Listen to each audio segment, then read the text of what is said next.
अब देखिए 10 graph of a polynomial. यहाँ से पॉइंट थोड़ा सा ज्यादा दिमाग लगा के सोचने की आवश्यकता है। ग्राफ ऑफ अ पॉलिनोमियल, आपने ग्राफ पढ़ा होगा जूनियर क्लास में, शायद 9 में। लिनियर इक्वेशन का ग्राफ जो होता है वो आपको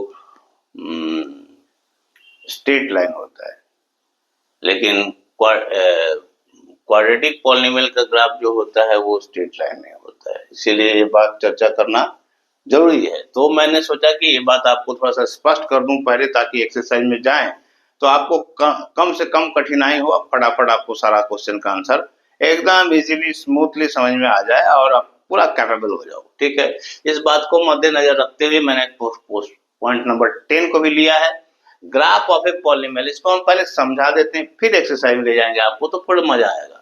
The graph of a polynomial function x is the collection of all points xy where y equal to function of x।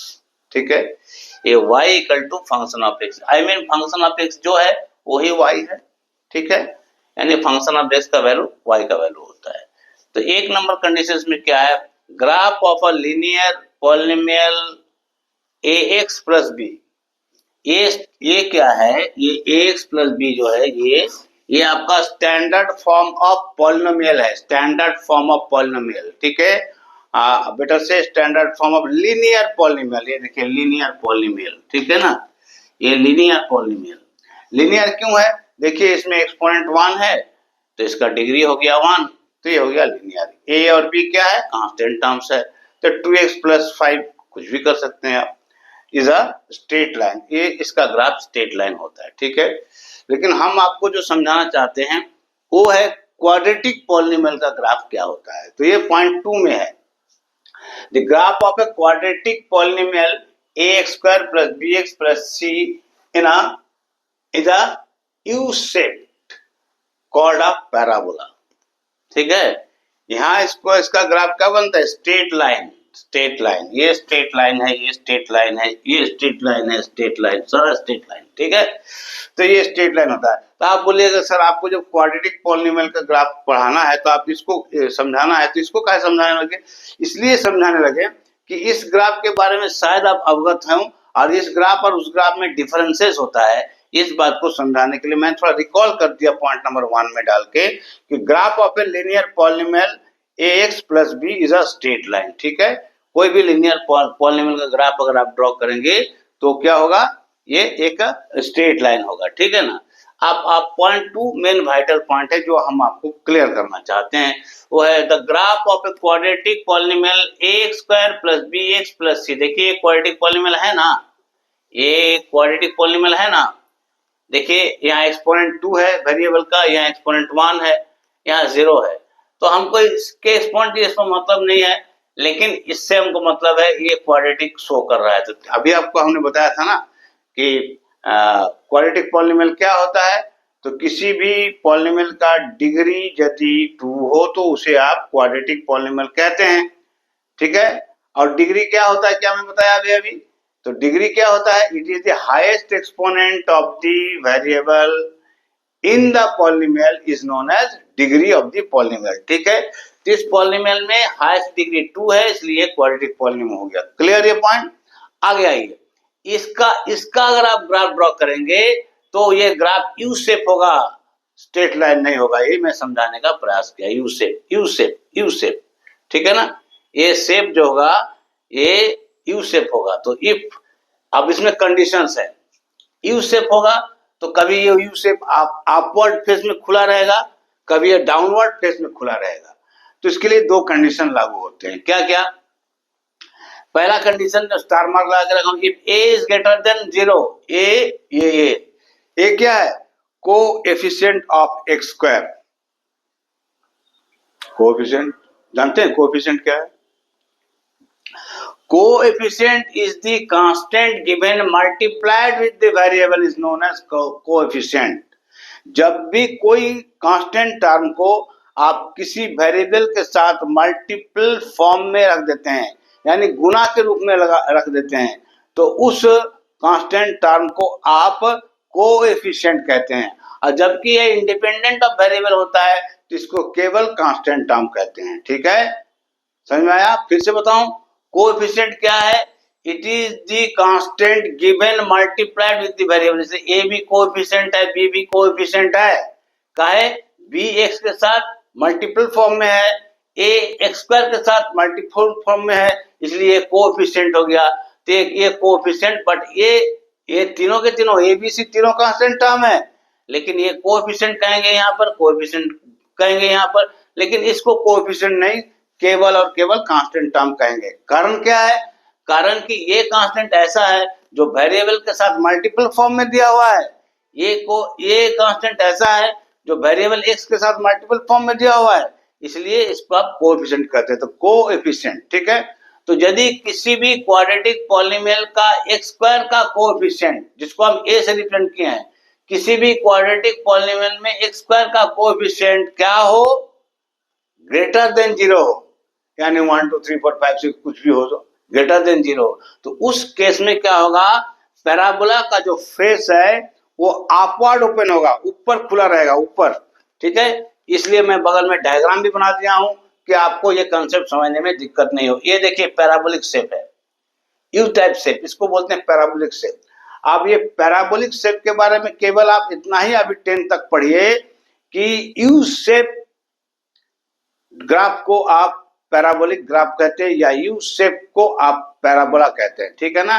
Parabola क्या होता है? एक यू शेप डायग्राम या यू शेप ग्राफ, जिसको आप पैराबोला कहते हैं। अभी आप इतना ही समझिए, आप इसके हायर एक्सरसाइज में जाइए, सॉरी हायर क्लास में जाइएगा, तो आप पैराबोला का डेफिनेशन और पैराबोला का एप्लीकेशन वगैरह वगैरह सीखिएगा, जो अभी 10 तक के लिए जरूरी नहीं है। केवल आप इतना जानिए कि पैराबोला एक यू शेप फिगर है। ठीक है, तो ये यू शेप फिगर को आप पैराबोला कहते हैं। पैराबोला, ये देखिए, ये पैराबोला। ठीक है, ये शायद आपके लिए नया नाम हो, पैराबोला, और अगर आप जानते हैं तो बहुत उत्तम बात है। ठीक है ना? तो जब भी कोई भी क्वाड्रेटिक पॉलीनोमियल के एक्स स्क्वायर का कोएफिशिएंट 0 से बड़ा, आई मीन टू से पॉजिटिव हो, तो उस केस में पैराबोला का ओपन फेस ओपन अपवर्ड होता है। ठीक है, बस इसी का उल्टा यहाँ है। If A is less than 0, मतलब क्या हो गया? Coefficient of A in the polynomial is less than 0 means negative sign, कोई भी माइनस नंबर हो सकता है। ठीक है, नेगेटिव 1 2 3 4, कोई भी नेगेटिव। तो अगर नेगेटिव हो जाएगा तो इस पैराबोला का ओपन शेप क्या होगा? डाउनवर्ड ओपन होगा। ठीक है, समझ में आ गया ना? अगर ए किसी भी क्वाड्रेटिक पॉलीनोमियल के coefficient of X square positive number हो, यानी कि 0 से बड़ा हो, तो उसका पैराबोलिक शेप बनेगा डायग्राम, और ये डायग्राम ओपन फेस होगा। ठीक है, और अगर किसी क्वाड्रेटिक पॉलीनोमियल के coefficient of X square negative हो, यानी 0 से छोटा हो, तो उस क्वाड्रेटिक पॉलीनोमियल के जो ग्राफ होंगे वो पैराबोलिक होगा, और ये पैराबोलिक ग्राफ का फेस जो है ओपन रहेगा डाउनवर्ड में। समझ में आया? हम अगर आप चाहें तो एक एंड ऑफ द एक्सरसाइज में, शायद आपके सिलेबस में है या नहीं, हमको ठीक मेमोरी में नहीं आ रहा है, एंड ऑफ द शेप में से एक्सरसाइज में हम आपको पैराबोला का जो ग्राफिकल प्रेजेंटेशन है, कैसे पैराबोला यानी क्वाड्रेटिक पॉलीनोमियल का ग्राफ कैसे बनाया जाता है, ये भी हम आपको समझा देंगे। ठीक है, तो चलिए अगला पॉइंट में चलते हैं। अभी 2-3 पॉइंट हमें और डिस्कस करना है। ठीक है, मजा आ रहा है ना? ये सब सीखिए बढ़िया से, बड़ा मजा आएगा। तो चलिए अब पॉइंट नंबर 11, यहां से वाइटल पॉइंट शुरू होता है। ठीक है, ध्यान दीजिए थोड़ा सा सीरियसली। मैं सारा डायग्राम वगैरह बना के रखा हूं आपके लिए, आपको समझाने के लिए। आप सिर्फ इसको देखिए, समझिए, नोट करिए, और इस बात को अपने दिमाग में बैठा के रखिए, ताकि एक्सरसाइज ऑपरेट करने में आपको कोई कठिनाई ना होने पाए। इसीलिए मैं आपके लिए इतना मेहनत कर रहा हूं। ठीक है, discriminant of a quadratic polynomial, it's also a new term, discriminant. Discriminant क्या होता है? B square minus 4ac is known as discriminant of a quadratic polynomial function of x equal to A square plus B X plus C. देखिए D D D represent discriminant, इसको symbol करते हैं हम लोग capital D से। D represent the discriminant capital D से। A equal to B square minus 4ac minus 4b square minus 4ac, B square minus 4a और c। ठीक है, ये किसी क्वाड्रेटिक पॉलिनोमियल में डिस्क्रिमिनेंट होता है। डिस्क्रिमिनेंट शब्द कहां से आया है? डिस्क्रिमिनेशन से।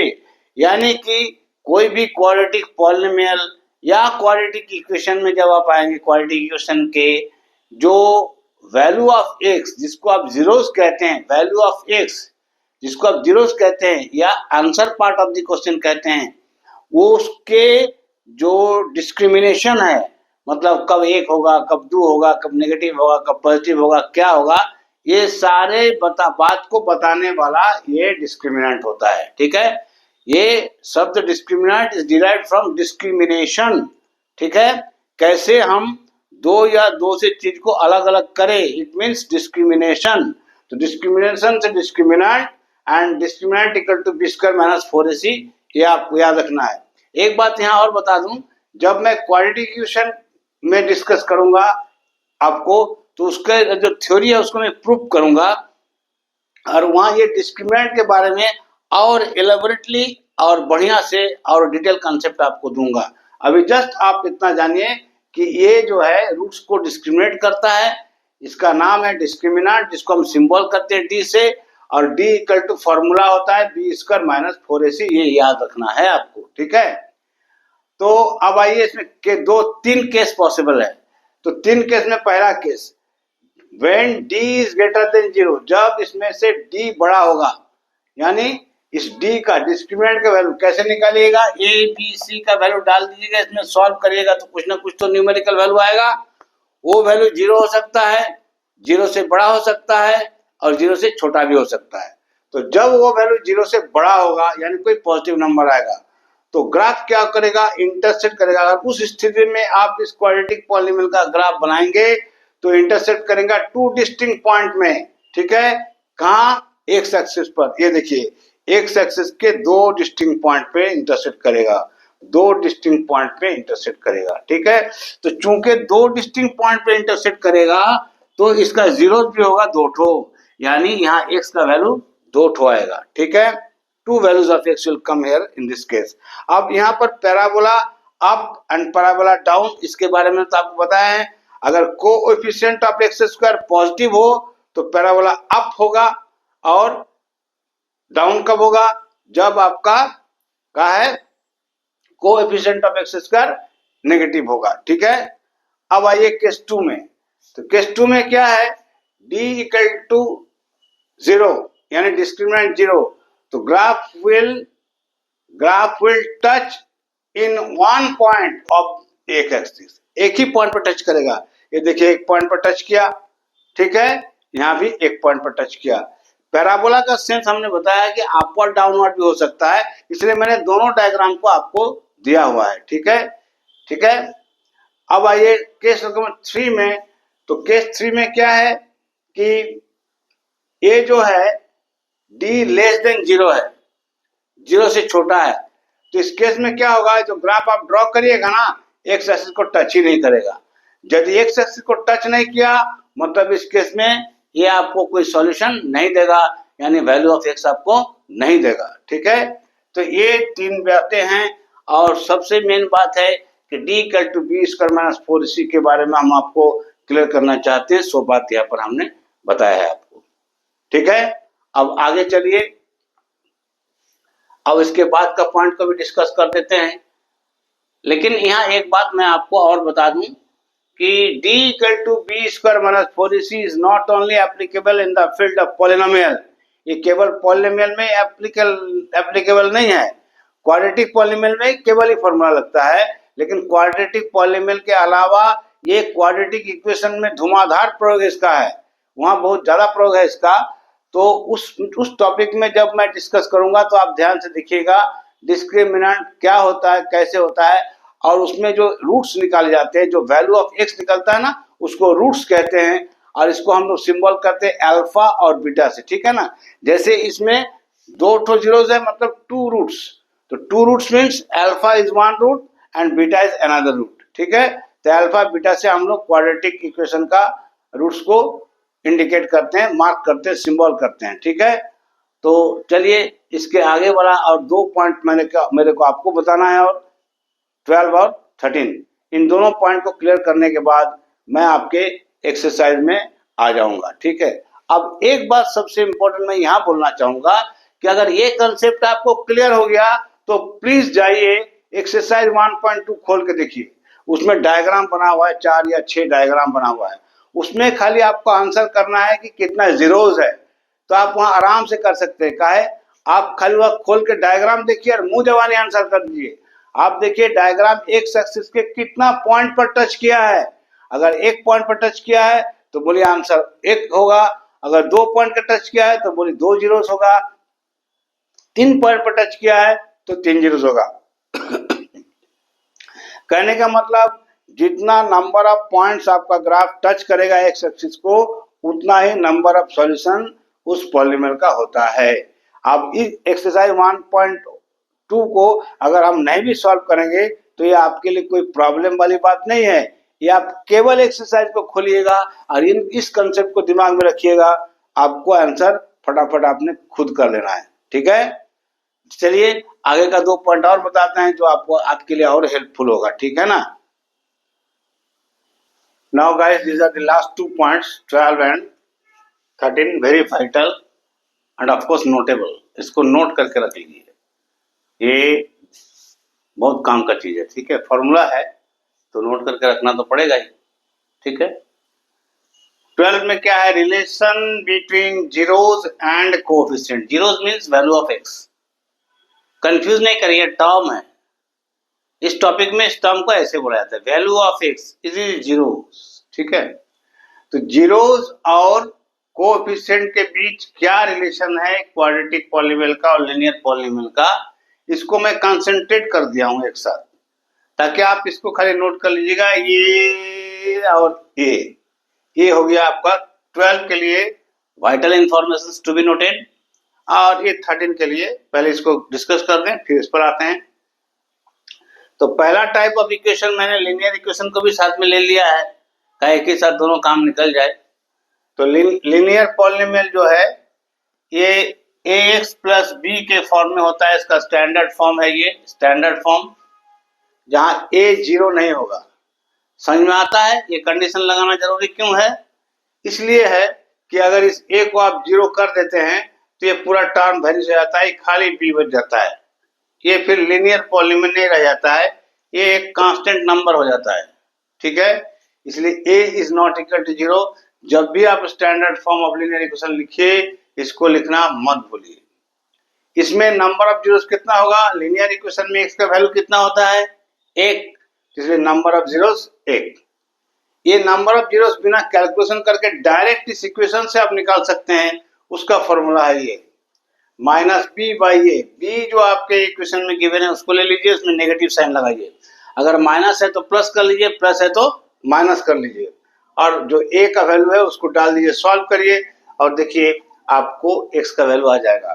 और उस प्रकार जो सिस्टमेटिक सॉल्यूशन है स्टेप वाइज उसको भी करिए, दोनों कंपेयर करके देखिए सेम हो जाएगा। तो ये डायरेक्ट पॉइंट है जो एग्जामिनेशन पॉइंट ऑफ व्यू, और सबसे इम्पोर्टेंट ये point competition point of view के लिए है। जो बच्चे कंपटीशन की तैयारी करते हैं उसको अगर इसमें से जीरोस या एक्स का वैल्यू निकालना है तो सिर्फ याद रखें minus B by A, that is minus को constant term by coefficient of X, minus constant term by coefficient of X. ये अगर खाली याद रखेगा तो वो उसका वैल्यू मुंह जवानी निकल लेगा। जैसे माने कि आपको यहां से निकालने बोला जाए कि एक्स का वैल्यू निकालो तो क्या बोलेगा, माइनस बी बाई ए, ठीक है। ये उधर चल जाएगा तो माइनस बी हो जाएगा, ए को डिवाइड करके नीचे चल जाएगा तो माइनस बी बाई ए इसका 0 हो गया, ठीक है ना, कितना आसान है। तो वो हुआ आपका ऐसा फॉर्मूला जिसके द्वारा आप एग्जामिनेशन पॉइंट ऑफ व्यू में तो आपको मदद करेगा ही करेगा, प्लस जब कंपटीशन की तैयारी करेंगे तो भी ये की पॉइंट को याद रखिएगा, बहुत हेल्पफुल होगा। आइए अब दूसरा पार्ट में, क्वाड्रेटिक पॉलिनोमियल। इसका स्टैंडर्ड फॉर्म आपको हम पहले ही बता चुके हैं, फिर से एक बार देख लीजिए। A square plus B X plus C, यहाँ भी ए जीरो नहीं होगा। काहे नहीं जीरो होगा? अगर ये ए जीरो हो जाएगा तो ये टर्म मैनेज हो जाएगा, तो फिर ये लीनियर पॉलिनोमियल हो जाएगा, ठीक है। ये फिर क्वाड्रेटिक कहीं नहीं बचेगा। इसलिए ये कंडीशन लिखना मत भूलिएगा जब भी आप स्टैंडर्ड फॉर्म में क्वाड्रेटिक पॉलिनोमियल को लिखिएगा, ये जरूरी है, इंपॉर्टेंट बात है। इसमें जीरोस कितना होता है आपको पता है ऑलरेडी, हम लोग सीख चुके हैं, ग्राफिकली भी देख चुके हैं। तो किसी भी क्वाड्रेटिक पॉलिनोमियल का दो जीरोस होता है, यानी कि एक्स का दो वैल्यू होता है, ठीक है। जितना इसका डिग्री होता है उतना उसका वैल्यू होता है, ठीक है। अब ये निकालने का जिसे तरीका है सम ऑफ जीरोस। मैंने अभी अभी आपको बताया था कि अल्फा और बीटा को हम लोग zeros of the quadratic polynomial मानते हैं। तो सम ऑफ जीरोस क्या होगा? Alpha plus beta sum of zeros. और ये निकालने का फॉर्मूला हो गया minus B by A, direct निकल जाएगा sum and sum of the zeros, ठीक है। दोनों जो एक्स का वैल्यू आएगा उन दोनों को ऐड करने से क्या होगा, वो आपको डायरेक्ट इस फॉर्मूला से निकलेगा, sum of zeros alpha plus beta equal to minus B by A से, ठीक है। बी क्या है? तो कोएफिशिएंट ऑफ एक्स है। ए क्या है? तो कोएफिशिएंट ऑफ एक्स स्क्वायर है। इसलिए मैं लैंग्वेज में भी यहाँ लिख दिया हूँ ताकि आपको इस फॉर्मूला से कंफ्यूजन नहीं हो, ठीक है। दूसरा बात, प्रोडक्ट ऑफ दी जीरोस, इन्हीं दोनों जीरोस का प्रोडक्ट, यानी कि अल्फा इक्वल टू एक्स और बीटा इक्वल टू एक्स मान लिए, तो दोनों का प्रोडक्ट निकालने का फॉर्मूला हो गया आपका C by A. C by A I mean constant term by coefficient of X square, इसको भी लैंग्वेज में लिख दिया, ठीक है।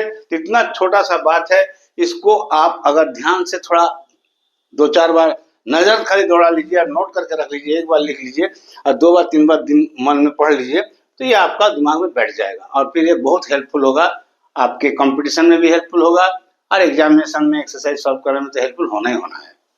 आइए अब 13 पॉइंट की बात करते हैं। पॉइंट नंबर 13 में यहाँ है to make a quadratic polynomial with given zeros. अगर किसी क्वाड्रेटिक पॉलिनोमियल का दोनों जीरोस गिवन है तो क्वाड्रेटिक पॉलिनोमियल को आप कैसे बनाइएगा, कैसे तैयार करिएगा, कैसे पैदा करिएगा, उसका एक सूत्र मैं दिया हूं आपको, एक फॉर्मूला ये भी है। तो let the zeros are alpha and beta, जैसे अल्फा बीटा हम लोग सिंबल करते हैं तो अल्फा बीटा जीरो मान लिए, तो x इक्वल टू अल्फा और x इक्वल टू बीटा, यानी कि x का दो वैल्यू होता है, तो एक अल्फा और दूसरा बीटा। अब x minus alpha equal to zero होगा, x माइनस बीटा इक्वल टू भी जीरो होगा, ठीक है ना। देन द क्वाड्रेटिक पॉलिनोमियल, ठीक है, quadratic polynomial is x minus alpha into X minus beta. इन दोनों को मल्टीप्लाई कर देंगे तो आपका क्वाड्रेटिक पॉलिनोमियल बन जाएगा। तो ये हो गया, ये x square minus beta into X minus alpha into x plus alpha into beta. मैंने जस्ट इसको मल्टीप्लाई कर दिया और इसको सिंप्लीफाई करते हुए यहाँ ले आया है, तो X square minus sum of the roots यानी alpha plus beta plus product of the roots यानी कि अल्फा इंटू बीटा या product of the zeros sum of the zeros, जो कह लो आप, इज दी रिक्वायर्ड पॉलिनोमियल, यही आपका रिक्वायर्ड पॉलिनोमियल है, ठीक है। इसको मैं लैंग्वेज में भी लिख दिया हूँ जो अभी मैंने बोला, that is X square minus alpha sum of the zeros plus product of the zeros, ठीक है। ये जो दोनों फॉर्मूलास आपको दिए हैं ये बहुत वाइटल है, इसको आप नोट करके रखिए कैसे क्वाड्रेटिक पॉलिनोमियल बनाएंगे जब रूट्स गिवन है, 13 में है। और आप रूट्स का रिलेशन जो है अल्फा एंड बीटा, तो आपको सम और प्रोडक्ट मालूम हो जाएगा ना, तो इसको सिंप्लीफाई करके अलग से अल्फा बीटा भी आप निकाल सकते हैं। उसका तरीका जब एक्सरसाइज में आएंगे तो बताएंगे, ये कैलकुलेशनल पार्ट ओनली है और कुछ नहीं। इस प्रकार मैंने जो चाहा कि आपको इम्पोर्टेंट पॉइंट ऑफ पॉलिनोमियल का बताएंगे और ये कंसेप्ट आपको क्लियर करेंगे, सो मैंने अपनी तरफ से पूरा प्रयास किया है और आपको टोटल 13 नंबर ऑफ पॉइंट्स दिया है। इसके बाद मैं और कुछ पॉइंट नहीं देने जा रहा हूं। इतना पॉइंट्स को अगर आप बढ़िया से समझ लिए हैं और दिमाग में बैठा लिए हैं तो एक्सरसाइज बनाने में आपको कोई दिक्कत नहीं होगी।